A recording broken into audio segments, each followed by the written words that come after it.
Pois não, só diga o seu nome e a entidade que está representando. Tem 5 minutos.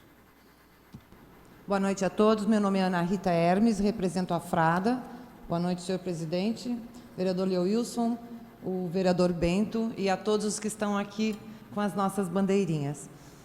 Então, eu queria tranquilizar o senhor Ciro Hager que, neste momento, esse projeto de lei só visa, né, e a nossa preocupação só está com os animais de tração. Nós ainda não estamos pensando na lei contra o rodeio. Nesse momento, é sobre o projeto de lei de tração animal, que acredito que não aconteça no rodeio. Certo, seu Ciro? Podia apagar a luz para eu passar os slides? Então, cavalos são seres sencientes. Para quem ainda não sabe, a senciência é quando tem a capacidade de sentir. E não é só sentir as coisas físicas, né? Eles também têm intuição, eles também têm sentimentos, muito mais do que a gente possa imaginar. Eles são frágeis, apesar de pesarem 500 toneladas, meia tonelada, 500 quilos, alguns até mais do que isso, eles são animais frágeis. Eles precisam de muita água para se hidratar, eles precisam de uma alimentação adequada, repouso adequado, cuidados veterinários, interação social, porque cavalos são animais sociais também, tipo cachorros, eles gostam de socializar. Então, nós recebemos continuamente, vereador Leoilson, vocês recebem por parte do gabinete e nós, através da Frada, as outras entidades também, nós recebemos constantemente denúncias de casos de maus tratos. Essas imagens são as que a gente recebeu no nosso Facebook, ou às vezes até pelo WhatsApp. São casos aqui de Joinville. Esses aqui, todos esses animais dessas imagens, morreram este ano. Fora os que a gente não sabe que morreu ou que a gente não conseguiu fotos. São todos animais que foram usados, foram explorados, como falou o vereador, né, para carregar peso o dia inteiro, rodando para cima e para baixo, com sol, sem água. E aí, quando igual a um objeto, porque, gente, para nós os animais não são coisas, eles são seres. E enquanto seres, por exemplo, eles são algo que não tem preço, porque eu não posso vender um ser, eles têm valor. Para nós, um animal, um cavalo, uma vaca, um cachorro, tem valor e não preço.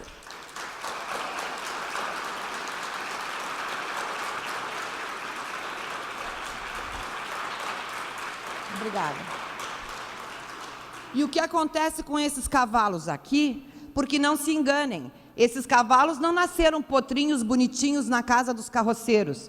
Eles foram usados e explorados para muitas outras utilidades, e quando o dono, porque é dono, não é tutor, não quer mais que o cavalo está velho, o que ele faz? Vende por 400 pila para um carroceiro. Desses que não tem nem ele o que comer, quanto mais para dar comida para o pobre do cavalo. Então, todos esses aqui são vítimas. Só desse ano, até maio. Hoje é que dia 10 de maio. Todos esses aí. E nós entendemos, porque a proteção animal, quando encontra um problema, nós não encontramos só um problema animal, nós encontramos sempre o problema social por trás. Porque vão dizer, por que não ajudam as criancinhas? Nós ajudamos as criancinhas, os idosos, ajudamos os pobres também. Porque quem se digna a ajudar um animal é porque é nobre o suficiente para ajudar qualquer pessoa. Certo? Então, nós temos a preocupação social também. Tanto tivemos que chegamos... Aqui nós temos exemplos de catadores de Joinville, aqui, né, fazem parte do Rio do Ferro, mas nós tanto temos essa preocupação com o social que nós colocamos alternativas para a atração animal, que já existem em outras cidades. São os chamados cavalos de lata. Esse já tem nome, já tem onde usa, a gente precisa pensar num próximo. E o que nós fizemos? Nós procuramos a empresa júnior da UDESC de Joinville para desenvolvermos em conjunto, né, um tipo desse cavalo de lata, que substituiria o cavalo de verdade, que sofre, que tem dor, que incha a perna, que vira o estômago, que precisa comer. Então, a lata não precisa nada disso. A gente pensou eles desenvolverem um projeto que pudesse, inclusive, agregar valor ao trabalho deles. Por exemplo, um amassador de latinha, ele já pode ter nessa carroça ali, que eles juntam carroça, um amassador de garrafa, de plástico, que daí diminui o volume, né? E isso tudo seria feito sem crueldade animal. Nós defendemos. Chega de crueldade animal.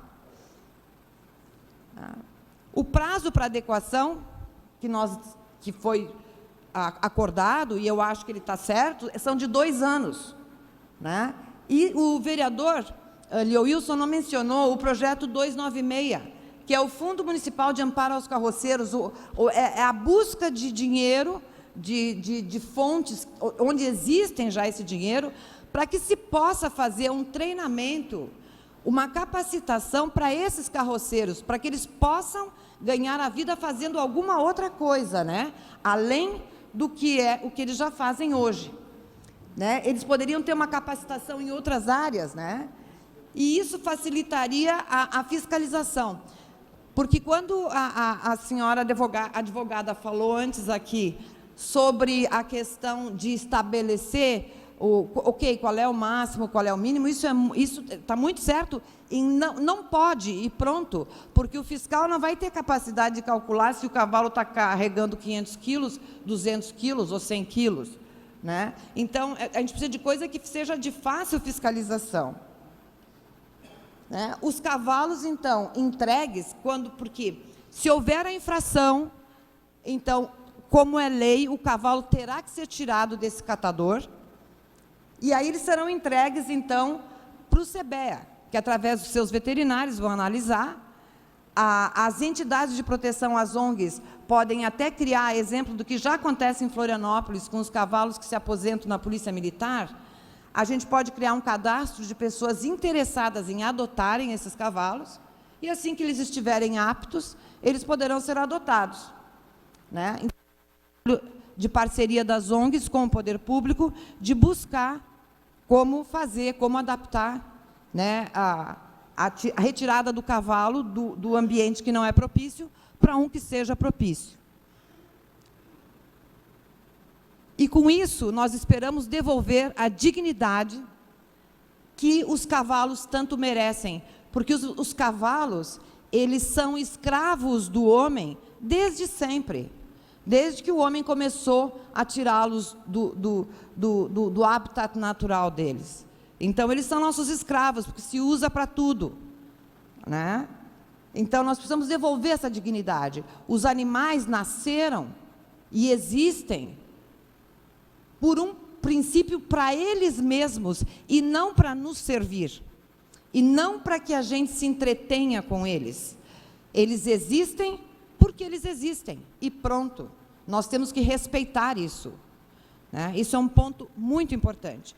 E com a aprovação, já vou terminar, senhor presidente, com a aprovação desse projeto, o poder público também estaria cumprindo o seu papel constitucional, porque a nossa Constituição prevê que o poder público é responsável pelo bem-estar de todos os animais. Só que isso a gente não vê, isso as entidades de proteção têm que correr atrás para buscar essas respostas. Eu esqueci de falar no início, vou falar no fim, que eu estou representando também o abrigo animal e a minha vida. Muito obrigada.